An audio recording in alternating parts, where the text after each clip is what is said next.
আজকে যারা আবু জেহেল ওলীদ ইবনে মুগীরার অনুসারী, তাদের দূষর যারা, তাদের সেলা যারা, তারা আজকে মেসাব নাম নিয়ে ১.৫ হাত লম্বা দাড়ি নিয়ে মিডিয়ার মাধ্যমে প্রতিটা মুসলমানদের পাড়ায় পাড়ায় মহল্লায় মহল্লায় তারা ঢুকে গেছে। এরাই হলো আসল দাজ্জালের সেলা। দেখেন না কত বড় নিকৃষ্ট, কত বড় নিকৃষ্ট জাহান্নামের কীট হলে লাইলাতুল বরাত, লাইলাতুল নিসফি মিন শাবানের রজনীকে এত খারাপ নোংরা ভাষার সাথে তারা তুলনা করতে পারে, ঠিক কিনা? কথা বলেন না? এই বয়ান শুনছেন না? আকরামুজ্জামান লাইলাতুল নিসফি মিন শাবানের বিরুদ্ধে বক্তৃতা দিছে সোশ্যাল মিডিয়ায়, তাম বিশ্বের মানুষ দেখছে। আকরামুজ্জামানের বক্তৃতা হলো শুভ বরাতের রাত্রে মসজিদে নামাজ পড়ার চাইতে, মসজিদে রাত কাটানোর চাইতে পতিতালয়ে বেশ্যাখানায় রাত কাটানো ভালো। চিৎকার দিয়ে বলুন নাউজুবিল্লাহ, আরো জোরে বলুন নাউজুবিল্লাহ। কিন্তু আফসোস লাগে, ওই আকরামুজ্জামান যখন বক্তৃতা দিয়েছিল তখনও কিছু মুসলমান বলছিল ঠিক, তখনও বলছিল ঠিক। অর্থাৎ বাঙালি বুঝুক আর না বুঝুক, একটা ঠিক মারার লাগে একবারে মিয়া মিয়া, ১০০-র মধ্যে ১০০, বুঝুক আর না বুঝুক, এর নাম হইল বাঙালি। কোনো তেরামাসা ব্রিজের উপরে হালকা আপনি ট্রাই করিয়া একবার দেখবা, পরীক্ষা করিয়া দেখবা, আপনি একবার উবাইন না কেন প্রশ্নে তলে দিছে ইয়া ৭-৮ জন মানুষ যদি ৫-৭ মিনিটের ভিতরে না উবাইন বাদে আমার ঠেংরাত খঞ্জন, বুঝছেন না কিতা কইছি? আপনি কিন্তু এমনি নিচে দিয়ে চাইয়া উবাইছেন, আপনার পিছনে গাড় ফিরাইয়া দেখবা ২-৩ মিনিটের ভিতরে প্রায় ৭-৮ জন মানুষ, এরাও একবারে খুব ধীর স্থির গতিতে সার। অর্থাৎ এর নাম হইল বাঙালি। কোনো খাম নাই তো, খাম নাই। আমরা বেকারত্বর সংখ্যা বেশি আমরার মাঝে। যারা বেকার তারা গাফেল, যারা গাফেল তারা উদাসীন, অলস। তাই মানুষদেরকে কর্মঠ হতে হবে। একজন বিদেশ ১৭ গুই খালি বইয়া খাইরা, আর একটা মোবাইল লইছে কোনো মন্ত্রী একটা পাইছে, হ্যাঁ ডাটা আছে, আর যদি মোটরসাইকেল একটা বাক্য কোনো কিস্তি দিয়ে লইতে পারে তারে আর ফাইতাই কই। এ দেখো গুড় গুড় ডাকাইয়া কলেজ পয়েন্ট যার আর তখন পণ্ডিতনগর তার কোনো ফ্রেন্ড নাই, সব কলেজ পয়েন্ট। মোটরসাইকেল লইছে সব কলেজ পয়েন্ট। আর যত কমিউনিটি সেন্টারের ম্যানেজার ওগুলো আছে সকলটির নম্বর তার মোবাইলও। সেনে বলে সাইকেল হইলে মাগনার বিয়া খাওয়া যায়, নাউজুবিল্লাহ। সাইকেল হইলে মাগনা বিয়া খাওয়া যায়। আর কত বন্ধু দেখবা, বড় ভাই আছে, মাইজম ভাই আছে, ফুরু ভাই আছে, ও নেতা হলো সামসাই, ইতাই কোনো খাম হইতো নাই, ইতাই কোনো খাম হইতো নাই। এরা হইল বসন্তের কুকিল। আপনার প্রয়োজন যত সময় তত সময় আপনার কর্মী হিসাবে ব্যবহার করাইব। প্রয়োজন যখন শেষ হয়ে দিব, মানুষের মুখ ফুচ্চা টিস্যু দিলা ডাস্টবিনে ফালায়, আপনারা ওলা ফালাই দিব, ঠিক কিনা? মাতন না? এর লাগে আপনি অমুক নেতার আর তমুক নেতার পার্টি করিয়া তার লাগে আপনি জীবন দিলাইতে, জীবন যদি আল্লাহ এবং তার রাসূলের লাগে দিতে পারেন, দুনিয়াতেও আপনি কামিয়াব, পরকালেও আপনি কামিয়াব। মুআজ্জাজ হাজরিনে কেরাম, তো মুনাফিক বলল, উবাই ইবনে সলুল বলল যে আল্লাহর নবীকে তারা মদিনা থেকে বাহির করে দিবে। বলুন নাউজুবিল্লাহ। আল্লাহ তাআলা জিবরাইল আলাইহিস সালাতু ওয়াস সালামকে পাঠাইলেন। আল্লাহর হাবিবকে আল্লাহ তাআলা সান্ত্বনা দিলেন, আল্লাহ তাআলা জানিয়ে দিলেন, বন্ধু উবাই ইবনে সলুল আপনাকে কষ্ট দিয়েছে, আমি আল্লাহ বরদাস্ত করতে পারি নাই। ওয়ালিল্লাহিল ইজ্জাতু ওয়ালিরাসূলিহি ওয়ালিল মুমিনিনা ওয়ালাকিন্নাল মুনাফিকিনা লা ইয়ালামুন। একটা মিনিট লাগাইতে তারাও একটা ইসলামের কাজ করে, খাইতে উঠতে খালি তাহিরিল্লাহান বানাইও না, এমনি যা কই ওটা দিও, হাসোক আর মিশাওক সরাসরি দিও। তো খাইটা দেখুন না ইউটিউবার হলে তারা ছোট মানুষ, আরো আগ্রহ সামনে দিই, তারার লাগে আপনারা দোয়া করেন। যে আল্লাহ সুবহানাহু ওয়া তাআলা বলেন, ওয়ালিল্লাহিল ইজ্জা ওয়ালিরাসূলিহি ওয়ালিল মুমিনিনা ওয়ালাকিন্নাল মুনাফিকিনা লা ইয়ালামুন। ইয়া রাসূলুল্লাহ, ইয়া হাবিবাল্লাহ, উবাই ইবনে সলুল বলল, নবী গো, আপনি নাকি ওই জায়গায় ইজ্জতের সহিত ছিলেন না, বরং এখানে নাকি আপনার জায়গা নাই। ইয়া রাসূলুল্লাহ, ইজ্জত দেওয়ার মালিক আমি আল্লাহ, সব ইজ্জতের মালিক হলাম আমি আল্লাহ। সব ইজ্জতের মালিক কে? জোরে বলেন, আরো জোরে বলেন কে? আরো জোরে বলেন আল্লাহ। সমস্ত ইজ্জতের মালিক কে? আল্লাহ। আল্লাহর নামটাও মহব্বত নিয়ে বলতে পারেন নাই, জোরে বলেন আল্লাহ আল্লাহ আল্লাহ। আল্লাহ তাআলা বলেন ওয়ালিল্লাহিল ইজ্জা, সমস্ত ইজ্জতের মালিক আমি আল্লাহ। 2 নম্বরে ওয়ালি রাসূলিহি, ইজ্জতের মালিক হলেন আমার রাসূল। 3 নম্বরে ওয়ালিল মুমিনিন, দুনিয়াতে আল্লাহ তাআলা মুমিন মুত্তাকি বান্দাদেরকে আল্লাহ ইজ্জত দিয়েছেন, আল্লাহ ওলিদেরকে। এরপর আল্লাহ সুবহানাহু ওয়া তাআলা বলেন ওয়ালাকিন্নাল মুনাফিকিনা লা ইয়ালামুন। ইয়া রাসূলুল্লাহ, যারা মুনাফিক, যাদের ভিতরে বেঈমান আছে, যাদের দিলের ভিতরে বেঈমান আছে, তারা সেটা বুঝবে না, তারা সেটা বুঝবে না। ও মুসলমান, আল্লাহর গোলাম, রহমতে দু আলমকে আল্লাহ তাআলা ১৫০০ বছর আগে কুল আলমের জন্য রাসূল হিসাবে প্রেরণ করেছেন। আল্লাহর হাবিব রহমতে দু আলমকে সাহাবায়ে কেরামরা বলেন, ইয়া রাসূলুল্লাহ, ইয়া হাবিবাল্লাহ, মাথা ওয়াজাবাত লাকান নবুওয়া। ইয়া রাসূলুল্লাহ, আপনি কখন থেকে আল্লাহর দরবারে নবী? আল্লাহর নবী জবাব দেন, কুনতু নাবিয়্যান ওয়া আদামু বাইনাল মা'i ওয়াত তিন। ও আমার সাহাবায়ে কেরামরা, আমি তখন আল্লাহর দরবারে নবী, যখন আদম আলাইহিস সালাতু ওয়াস সালামকে আল্লাহ তাআলা সৃষ্টি করেন নাই। আদম আলাইহিস সালাম যখন মাটি এবং পানির মধ্যে মিশ্রিত ছিলেন, আমি তখনও আল্লাহর দরবারে নবী। সুবহানাল্লাহ, জোরে বলেন সুবহানাল্লাহ। আল্লাহর হাবিব রহমতে দু আলম বলেন, মাথা সাহাবায়ে কেরামরা বলেন, ইয়া রাসূলুল্লাহ, আপনি কখন থেকে নবী? আরেক রিওয়ায়াতে আল্লাহর নবী জবাব দেন, কুনতু নাবিয়্যান ওয়া আদামু বাইনার রূহি ওয়াল জাসাদে। আমি তখন আল্লাহর দরবারে নবী, যখন আমার বাবা আদম আলাইহিস সালাতু ওয়াস সালামের দেহের ভিতরে আল্লাহ রূহ ফুৎকার দেন নাই। ও মুআজ্জাজ হাজরিনে কেরাম, আল্লাহ পাক রব্বুল আলামিন আল্লাহর হাবিবকে ইজ্জত দান করলেন। হুজুর আকরাম সাল্লাল্লাহু আলাইহি ওয়াসাল্লাম রাত্রে নামাজের মধ্যে দণ্ডায়মান হয়ে যান। আম্মা জান আয়েশা সিদ্দিকা রাদিয়াল্লাহু তাআলা আনহা বলেন, আমার মনের মধ্যে সন্দেহ হয়, আল্লাহর নবী এত লম্বা সেজদা দিতেছেন, এত লম্বা সেজদা দিতেছেন, আমার মনের মধ্যে মাঝে মধ্যে সন্দেহ হয় যে আল্লাহর নবী নাকি দুনিয়াতে আর বেঁচে নাই। কিন্তু আমি আমার কানটাকে নবীর জবানের কাছে নিয়ে দেখি আল্লাহর হাবিব বলতেছেন, সুবহানা রাব্বিয়াল আ'লা, সুবহানা রাব্বিয়াল আ'লা। ও মুসলমান, আল্লাহর নবী লম্বা সেজদা দিতেন, লম্বা সেজদা দিতেন। আর আমরা এমন ভাবে সেজদা দেই, একটা সেকেন্ড আমাদের সেজদার মধ্যে সময় যায় না, ঠিক কিনা?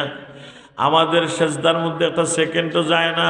সামনে আসতেছে 2 দিন পরে তারাবির নামাজ, দেখবেন 3G 4G 5G গতিতে মানুষ নামাজ পড়ে। যে হাবিব চাপ যত বেশি স্পিডে পড়বেন তার সুনাম এলাকায় বেশি, বলুন নাউজুবিল্লাহ। যত বেশি স্পিডে হাফিজ সাহেব নামাজ পড়বেন, মানুষ তার প্রশংসায় পঞ্চমুখ। না বা এবার আমরা খলখলি মসজিদে হাফিজ চাপ রাখছি, হ্যাঁ বেটাই নো 10 টাকাতে পারে 13 মিনিটে মারি দেয়।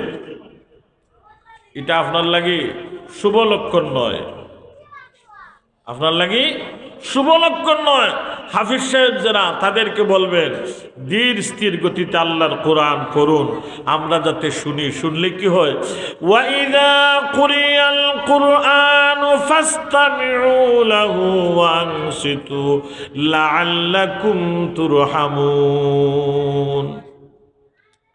কোরআন যখন তিলাওয়াত করা হয়, ওয়াইদা কুরিয়াল কুরআনু ফাসতামিউ লাহু ওয়া আনসিতু, তোমরা আল্লাহর কোরআনের তিলাওয়াত শুনো এবং চুপ থেকে শুনো, হৃদয় দিয়ে শুনো, অন্তর দিয়ে শুনো। যদি শুনতে পারো লাআল্লাকুম তুরহামুন, আল্লাহ তোমাদের প্রতি রহমত নাজিল করবেন। বলুন সুবহানাল্লাহ। কিন্তু কোরআন এমনভাবে তারাউই নামাজে পড়লেন যেমন এখন গজব নাজিল রাখি। আর কোরআনের উপরে একটা স্টিম রুলার আপনি চালাইরা, অর্থাৎ খালি ইন কুনতুম তাআলামুন আর ইয়ালামুন ছাড়া আর কোনটা বোঝা যায় না। আর মানুষ তো বড় খুশি, বাহ বাহ বেটা ফরাইছে রাবা, খালি লাস্টর খানটা বোঝা যায়। আর তো বেটা এটা 4G গতিতে মারে, ওলা হাবিচ্ছা হইতো বলে না, হাবিচ্ছা মিলে হইতো না, হাবিচ্ছা ধীরে স্থিরে ফরাইতা। আল্লাহর হাবিব রহমতে আলম রাতের আধারে নামাজের মধ্যে দণ্ডায়মান। আমাদের মা জননী অপেক্ষা করেন কখন জানে আল্লাহর নবী সালাম ফিরাইবেন। মাঝে মধ্যে 2 রাকাত নামাজে সারাটা রাত শেষ হয়ে যায়। আম্মা জান বলেন আমি আল্লাহর নবীর কদম মুবারকের দিকে নজর করে দেখি, আল্লাহর হাবিবের 2খানা কদম মুবারক ফুলে গেছে। আমাদের মা জননী বললেন ইয়া রাসূলুল্লাহ, নবী গো আপনার তো এত নামাজের কোনো প্রয়োজন নাই, যেহেতু আল্লাহ তাআলা আপনার কোনো গুনাহ দেন নাই। নবীর কোনো গুনাহ ছিল নাকি? গুফিরা লাহু মা তাকাদ্দামা মিন যামবিকা ওয়া মা তাআখার। আল্লাহর নবীর আগের জিন্দেগিতেও কোনো গুনাহ নাই, পরের জিন্দেগিতেও কোনো গুনাহ নাই। মা জননী বলেন ইয়া রাসূলুল্লাহ, নবী গো এত লম্বা নামাজ পড়েন কেন? আল্লাহর হাবিব বললেন ও আয়েশা, আফালা কুনা আবদান শাকুরা। ও আয়েশা, আমি কি আমার রবের সামনে শুকরগুজারি বান্দা হয়ে উঠব না? আয়েশা রে, আমি তো আমার রবের সামনে শুকরগুজারি বান্দা হয়ে উঠতে চাই। ও মুসলমান, আল্লাহর গোলাম, আল্লাহ পাক রব্বুল আলামিন আল্লাহর হাবিবের আজমত, আল্লাহর হাবিবের শান মান বুলন্দ করেছেন। পৃথিবীর যত খারিজিরা, লামাযহাবী যত সালাফি বন্ডরা, তোমরা যত নবীর শানে বিরোধিতা করো, যত নবীর আজমতের ব্যাপারে তোমরা প্রশ্ন তুলো, কিন্তু তোমাদেরকে জাতি চিনে রাখছে ঠিক কিনা? জাতি চিনতে তোমাদেরকে ভুল করে নাই। তারা আজকে মাঠে ময়দানে এসে কথা বলে না, তারা বিশাল বড় স্টুডিওর ভিতরে থেকে কথা বলে। আর আমাদের মুসলমানদের কাছে মেসেজটা তারা পৌঁছে দেয়। আমাদের যুব সমাজরা এইগুলা মোবাইলে দেখে দেখে শিখে তারা বেয়াদব হইতেছে, তারা বেয়াদব হইতেছে। এখন প্রশ্ন হলো, যারা আহলে হাদিস, যারা, এটার অর্থ হলো হাদিসের আহাল যারা, তারা হাদিসের আহাল যারা, তারা হলো আহলে হাদিস। কিন্তু হাদিসের আহাল বলতে যিনি লক্ষাধিক হাদিস যার মুখস্থ আছে, যার ভিতরে লক্ষাধিক হাদিস, সহিহ হাদিস সনদ সহ যার ভিতরে মুখস্থ আছে, যিনি লক্ষ লক্ষ হাদিস না দেখে বলতে পারেন, এমনকি কোরআনুল কারীম থেকে আয়াতে কারিমা উনি নিজে পড়ে মাসালা ইস্তেমবাদ করতে পারেন। এটা তাহকিক ব্যাখ্যা বিশ্লেষণ করে ওখান থেকে মাসালা ইস্তেমবাদ করতে পারেন। আর যিনি লক্ষাধিক হাদিসের হাফিজ যিনি, তিনি যদি বলেন আমি আহলে হাদিস, সেটা মানা যাবে, ঠিক কিনা? মানে হাদিসের আহাল উনাকে মানা যাবে। আর আমরা কারোর সখাইর বা মখাইয়ে যদি এখন আমি আহলে হাদিস বলে, তুই কলিমা সাইডোটো হইতে পারতে নাই, কলিমা সাইডোটো হইতে পারতে নাই। ও যে ওটা দিয়ে মনে যে আত্মান দইন আর বারবার যে দেখবা খালি ওটা ওটা করেন, ইতারে বালা করে শিখাইলে ইটা আটকে যায়। বাদে তারা অকথা করে এটা করলে গুণা নেই, এটা করলে গুণা নেই বলে, এটা যদি তুমি যদি করো, রফুল ইয়াদাইন যদি তুমি করো, তাহলে সারা তোমার টোটাল জীবনে তুমি ইমাম শাফি রহমতুল্লাহি আলাইহিকে অনুসরণ করতে হবে। আর হানাফি মাযহাবের অনুসারী যারা, আমরা রফুল ইয়াদাইন করি না, আমরা সিনার উপরে হাত বাঁধি না, আমরা তাকবীরে তাহরিমা বলে একবার শুধুমাত্র হাত তুলি আর নাভির নিচে হাত বাঁধি, আমরা হলাম হানাফি। এখন যারা শাফি, যারা তারা রফুল ইয়াদাইন করেন, সৌদি আরবে রফুল ইয়াদাইন হয়, কিন্তু শাফি হওয়ার পরেও তারা শুধু রফুল ইয়াদাইন করেন, কিন্তু হাত তারা নাভির নিচে বাঁধেন। শাফি মাযহাবের অনুসারী যারা, তারা হাত নাভির নিচে বাঁধেন, কিন্তু তারা শাফি রফুলিয়া দাইন করেন। কাবা শরীফের শায়েখ যারা, ইমাম যারা, তাদের নামাজ দেখবেন, তাদের হাত কোথায় দেখবেন, তাদের হাত হলো নাভির নিচে। এটা বাস্তবতা থেকে বলছি, নিজে পিছনে নামাজ পড়ে বলতেছি, তাদের হাত হলো নাভির নিচে। কিন্তু যারা আমাদের দেশে, যারা ক্লাস 2 পর্যন্ত লেখাপড়া নাই, ক্লাস 2 পর্যন্ত যাদের লেখাপড়া নাই, তারাও দেখা যায় আহলে হাদিস, বরং এটা বন্ডামি আর বাউতাবাজি ছাড়া আর কিছু হতে পারে না। মুআজ্জাজ হাজিরিন কেরাম, আজকে যারা সালাফি, যারা আহলে হাদিস দাবিদার, তারা আমাদের এলাকায়, আমাদের গ্রামে গঞ্জে তারা ফিতনা ছড়াচ্ছে। দেখবেন অনেক জায়গায় 2 জন মুসল্লি নিয়ে আলাদা মসজিদ হয়ে গেছে, 2 জন মুসল্লি নিয়ে আলাদা মসজিদ হয়ে গেছে। তারা এই ইমামদের সাথে নামাজ পড়ে না। পৃথিবীর মধ্যে যত ওলি আল্লাহরা এসেছিলেন, সবাই মানুষদেরকে নামাজের দিকে আহ্বান করেছেন, আর তাদের কাজ হলো মানুষদেরকে নামাজ থেকে দূরে সরিয়ে দেওয়া। যেমন প্রথম কাজ হলো নফল কোনো নামাজ আপনার জীবনে প্রয়োজন নাই, বলুন নাউজুবিল্লাহ। সালাফিদের কথা হলো নফল কোনো নামাজ আপনার জীবনে তেমন কোনো প্রয়োজন নাই, সুন্নত নামাজ এটা তেমন কোনো প্রয়োজন নাই, পড়লে পড়তেও পারেন, না পড়লে নাও পারেন। এর অর্থ হলো ইবাদতের প্রতি মানুষদেরকে নিরুৎসাহিত করা, ঠিক কিনা? যেন মানুষ ফরজও পড়তে রাজি হইতেছে না, যেন মানুষ ফরজ পড়তে চাইতেছে না, সেখানে যদি বলা হয় যে সুন্নত এবং নফলের কোনো প্রয়োজন নাই, তাহলে অবস্থাটা কি দাঁড়ায়? আস্তে আস্তে সে দেখবেন ফরজটা পর্যন্ত তরক করবে, ঠিক কিনা? কথা বলেন যে ফরজটা পর্যন্ত গুরুত্ব দিবে না, কিন্তু নফল নামাজের প্রয়োজন কতটুকু, সুন্নত নামাজের প্রয়োজন কতটুকু, বাস্তবতার দিক থেকে দেখবেন যে শাহজালাল মুজাররদি ইয়ামানি রহমতুল্লাহি আলাইহি, যার মাধ্যমে আজান দিয়েছিলেন, গৌর গোবিন্দের 7 তলা বিল্ডিং যার আজানে তছনছ হয়েছিল, শাহজালাল মুজাররদি ইয়ামানি রহমতুল্লাহ আলাইহি একটি শর্ত দিয়েছিলেন। শর্তটা প্রায় মানুষের জানা আছে, আমি বলার সাথে সাথে আপনাদের স্মরণ হয়ে যাবে। শাহজালাল মুজাররদি ইয়ামানি রহমতুল্লাহি আলাইহি বললেন, আমার সহচর সাথীবৃন্দ যারা আছো, তোমাদের মধ্য থেকে কার জীবনে এমন আমল আছে যে জীবনে আসরের নামাজের সুন্নত কাজা হয় নাই? সুবহানাল্লাহ।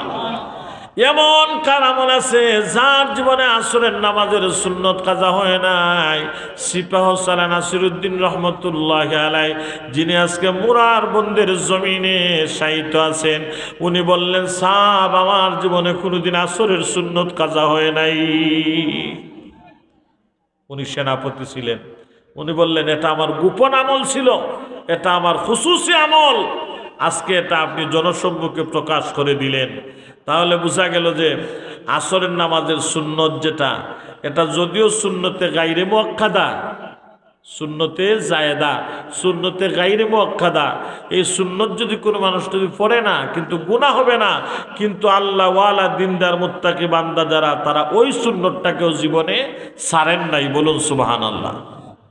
নামাজ, তারাবির নামাজ 20 রাকাত পড়বেন, সেখানে 8 রাকাতের ফতোয়া দেওয়া এমন কি প্রয়োজন আসলো? আমরা যারা 20 রাকাত তারাবির নামাজে বিশ্বাসী, 20 রাকাত তারাবির নামাজ আল্লাহর নবীর জীবদ্দশায় কোনোদিন পড়েন নাই।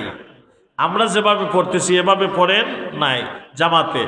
এটা সূচনা করেছেন আমিরুল মুমিনিন হযরত উমর ইবনুল খাত্তাব রাদিয়াল্লাহু তাআলা আনহু, বলেন সুবহানাল্লাহ। আমিরুল মুমিনিন দেখলেন রমজানুল মুবারকের মাসে সাহাবায়ে কেরামরা অগুছানোভাবে এখানে 3 জন, সেখানে 4 জন, এখানে 5 জন, এইভাবে তারাবির নামাজ পড়তেছেন। ইসলামের কত নম্বর খলিফা?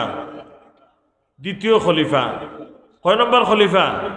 2য় খলিফা, যিনি জান্নাতের সুসংবাদ প্রাপ্ত আশারে মুবাশশারার 10 জন সাহাবীর মধ্যে যিনি অন্যতম একজন জান্নাতি মানুষ, হযরত উমর ইবনুল খাত্তাব রাদিয়াল্লাহু তাআলা আনহু, যিনি অর্ধ জাহানের শাসক, যার সিটিতে নীল নদ পানি দিয়েছিল, আজ পর্যন্ত মিশরের নীল নদের পানি শুকায় নাই। আমর ইবনুল আস রাদিয়াল্লাহু তাআলা আনহুকে সেনাপতি বানিয়ে উনি মিশরে পাঠাইলেন। আমর ইবনুল আস রাদিয়াল্লাহু তাআলা আনহু গিয়ে দেখলেন মিশরের মানুষেরা প্রতি বছর নীল নদের গভীরে তারা সুন্দরী একটা যুবতী নারীকে তারা কতল করে, তাকে তারা বলি দেয়, দিলে নাকি নীল নদ পানি দেয়। আল্লাহর নবীর সাহাবী ওই দৃশ্যটা দেখলেন, প্রত্যেক বছর একজন সুন্দরী নারীকে তারা নীল নদের মধ্যে জবা করে তাদের বিভিন্ন মূর্তির নামে তারা উৎসর্গ করে, তখন নাকি নীল নদ পানি দেয়। আমর ইবনুল আস, আমি উমর বলছি, সাথে সাথে তুমি প্রবাহিত হয়ে যাও। সেনাপতিকে চিঠিটা দিয়ে বললেন, একজন মানুষ দিয়ে নীল নদের মধ্যে চিঠিটা ছেড়ে আসবেন। আমিরুল মুমিনিনের পক্ষ থেকে চিঠি। তারা আশ্চর্য হয়ে গেল, মিশরের মানুষ যেখানে প্রত্যেক বছর নরবলি দেওয়া লাগে, সেখানে নাকি আবার চিঠিতে নাকি পানি আসবে। আল্লাহর নবীর সাহাবী আমর ইবনুল আস রাদিয়াল্লাহু তাআলা আনহু চিঠিটা একজনকে দিয়ে নীল নদের মধ্যে দিলেন। উনি আস্তে আস্তে নীল নদের পানি কানায় কানায় ভরপুর হয়ে গেল। আজ পর্যন্ত নীল নদ শুকায় নাই, যার চিঠির মাধ্যমে নীল নদ পানি দিয়েছিল সেই আমিরুল মুমিনিন হযরত উমর ইবনুল খাত্তাব রাদিয়াল্লাহু তাআলা আনহু। আল্লাহর হাবিব বললেন যে আমার পরে আর কোনো নবী নাই, লা নাবিয়্যা বাদি, আমার পরে পৃথিবীতে আর কোনো নবী আসবে না। যদি আল্লাহ তাআলা আমার পরে আর কাউকে নবী বানান, যদি বানাইতেন তাহলে লাকানা উমর, আল্লাহ আমার উমরকে নবী বানাইতেন। বলুন সুবহানাল্লাহ। এমন একজন সাহাবী যিনি 20 রাকাত তারাবির নামাজের সিস্টেম করে দিলেন একাধারে। সাহাবায়ে কেরামরা তদানীন্তন সময়ে জীবিত ছিলেন, তারা জীবিত ছিলেন। কোন সাহাবী বলেন নাই উমর এটা তো নবীর যুগ হয় নাই, এটা বেদাত, এটা বন্ধ করো। বরং সমস্ত সাহাবায়ে কেরাম নির্দ্বিধায় বিনা বাক্যে 20 রাকাত তারাবির নামাজ পড়েছেন। বলুন সুবহানাল্লাহ। আজকে তারা ফতোয়া দিতেছে যে নবীর যুগে নাকি নবী যেহেতু 20 রাকাত তারাবির নামাজ এভাবে পড়েন নাই, তাই আমরাও 20 রাকাত তারাবির নামাজ পড়ি না, আমরা 8 রাকাত। আমরা যারা সাধারণ মুসলমান আছি, আহলুস সুন্নাত ওয়াল জামাতের আকীদার অন্তর্ভুক্ত, আমরা কয় রাকাত তারাবির নামাজ পড়ি? জোরে বলেন কয় রাকাত? আরো জোরে বলেন কয় রাকাত? তারাবির নামাজ 20 রাকাত। তাহাজ্জুদের নামাজ হলো 8 রাকাত। তাহাজ্জুদের নামাজ 8 রাকাত। সর্বনিম্ন 2 রাকাত তো পড়তে পারেন, সর্বোচ্চ আপনি যত রাকাত ইচ্ছা কিয়ামুল লাইল হিসেবে সারা রাত্রি আপনি নামাজ পড়তে পারেন। কিন্তু আল্লাহর নবী রমজান ছাড়া তাহাজ্জুদের নামাজ পড়তেন 8 রাকাত, বিতরের নামাজ পড়তেন 3 রাকাত, মোট পড়তেন 11 রাকাত। মুআজ্জাজ হাজরিনে কেরাম, ইবাদতের প্রতি মানুষদেরকে উৎসাহিত করা এটা হলো মুমিনের কাজ। ইবাদতের প্রতি মানুষদেরকে নিরুৎসাহিত করা এটা হলো মুনাফিকের কাজ। যেমন আজকে বলা হচ্ছে সুন্নত লাগবে না, এই যে মাইয়িত দাফন দেওয়ার পরে তার ইসাইলে সওয়াব করা যাবে না। বলুন নাউজুবিল্লাহ। কাজী ইব্রাহিম যে একজনে প্রশ্ন করছে যে 40 দিনে যে সিন্নি হয় এটা কি জায়েজ? উনি বললেন জায়েজ। একটা গরু খাটিয়া আপনি 40 দিন পরে এলাকার সব মানুষরে খাওয়াইবা, এটা জায়েজ। তবে যদি আপনার মা বাপের দুজোখর আগুনে জ্বালানি লাগে, নাউজুবিল্লাহ কন্যা, বুঝতে পারছেন না কিলা জায়েজ হয়েছে?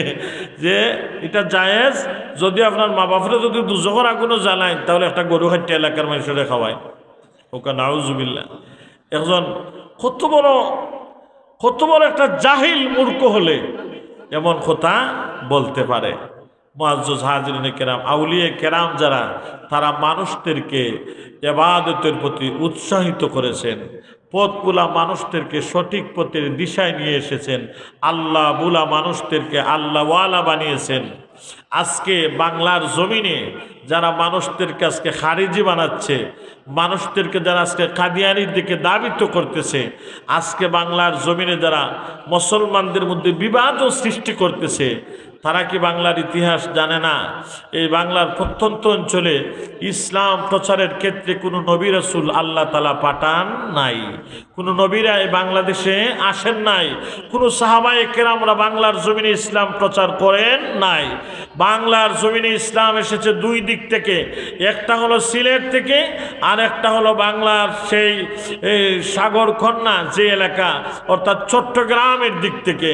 ওই দিক থেকে আল্লাহর ওলিরা বাংলাদেশে ঢুকছেন, আবার আসাম হয়ে সিলেটের দিক থেকে আল্লাহর ওলিরা বাংলাদেশে ঢুকছেন।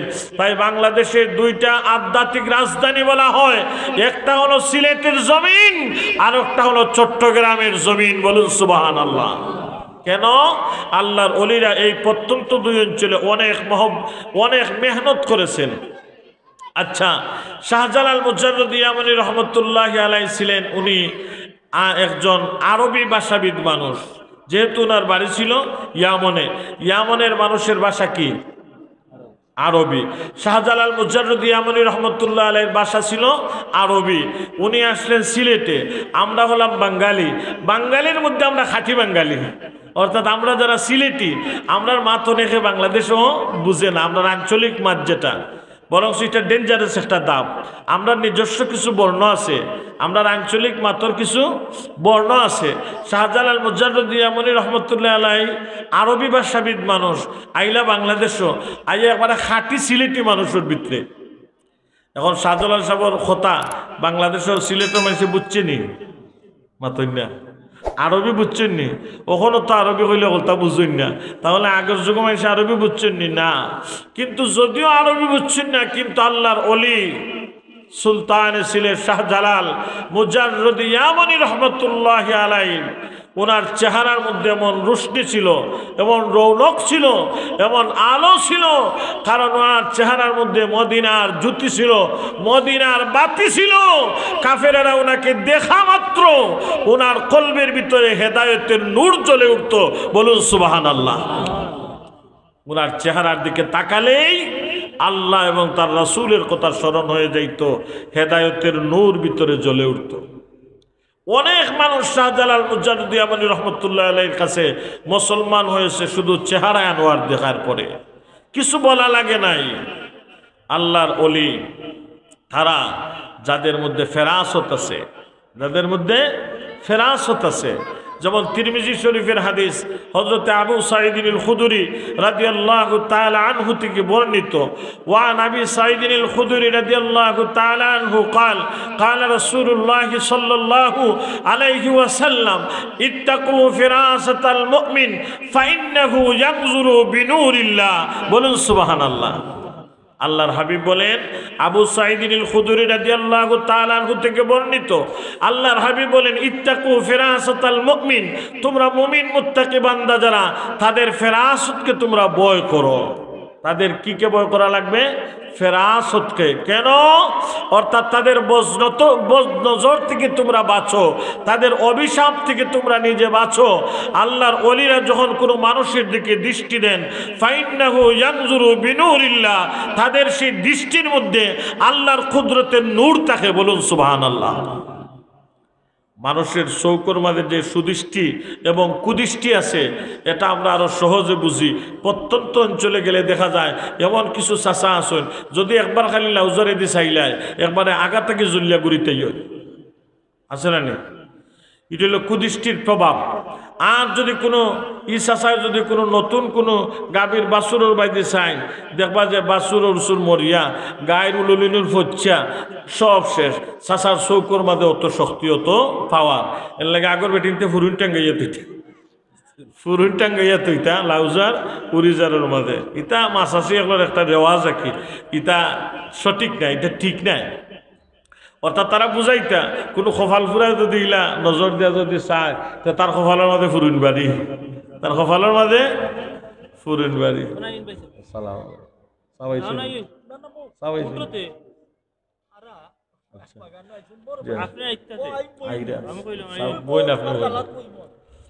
তো আল্লাহর হাবিব রহমতে দু আলম বলেন ইত্তাকু ফিরাসাতাল মুমিন ফাইন্নাহু ইয়ানজুরু বিনুরিল্লাহ, তোমরা আল্লাহর মকবুল বান্দাদের ফেরাসতকে তোমরা ভয় করো। অর্থাৎ আল্লাহর ওলি যারা, তারা যদি কোনো মানুষের দিকে সুদৃষ্টি দেন তার জীবন উজালা হয়ে যাবে, বলুন সুবহানাল্লাহ। আর যদি তারা কোনো মানুষের দিকে বদনজর দেন, রাগান্বিত হন, গুসান্বিত হন, তাহলে তাদের জীবন ধ্বংস হয়ে যাবে। ওলি আল্লাহ মানেন আর না মানেন এটা কোনো বিষয় না, ইচ্ছা হলে মানবেন, না হলে মানবেন না, এটা আপনার ব্যক্তিগত বিষয়, কিন্তু আল্লাহর ওলিদের সাথে বেয়াদবি করবেন না। মুআজ্জাজ হাজরিনে কেরাম, রসুল আকরাম সাল্লাল্লাহু আলাইহি সাল্লামের আজমতের ব্যাপারে আমাদের আলোচনা ছিল। যারা আল্লাহর নবীর আজমতের ব্যাপারে প্রশ্ন তুলেছে, আল্লাহ তাআলা যুগে যুগে তাদেরকে লাঞ্ছিত, বঞ্চিত, অপমানিত করেছেন। যারা আল্লাহর নবীর আজমতের শান মান আলোচনার ক্ষেত্রে কিঞ্চিত পরিমাণ ভূমিকা রেখেছে, আল্লাহ তাআলা আদনা জররা বান্দা থেকে আল্লাহর হাবিবের উসিলায় আল্লাহ তাআলা তাকে জগতের মধ্যে মুআজ্জাজ বানিয়ে দিয়েছেন, বলুন সুবহানাল্লাহ। নবীর শান মান কিঞ্চিত পরিমাণ যারা বর্ণনা করেছে তাদেরকে আল্লাহ তাআলা সম্মানিত করেছেন, আর যারা নবীর সাথে বিরুদ্ধাচরণ করেছে তাদেরকে আল্লাহ লাঞ্ছিত, বঞ্চিত, অপমানিত করেছেন। আজও তাদের দূষররা, তাদের ছেলেরা বাংলার প্রত্যন্ত অঞ্চলে আছে। এমনকি দেখা যায় যারা হারামাইন শরীফাইন যারা জিয়ারতে যায় তাদেরকে বলা হয় মক্কায় যাবেন, মদিনায় যাবেন না, বলুন না নাউজুবিল্লাহ। কিন্তু মানজারা কাবরি ওয়াজাবাত লাহু শাফাআতি, আল্লাহর হাবিব বলেন যে উম্মত আমার রওজা আতর জিয়ারত করলো, আমি নবী তার জন্য শাফায়াত করা ওয়াজিব হয়ে গেল, বলুন সুবহানাল্লাহ।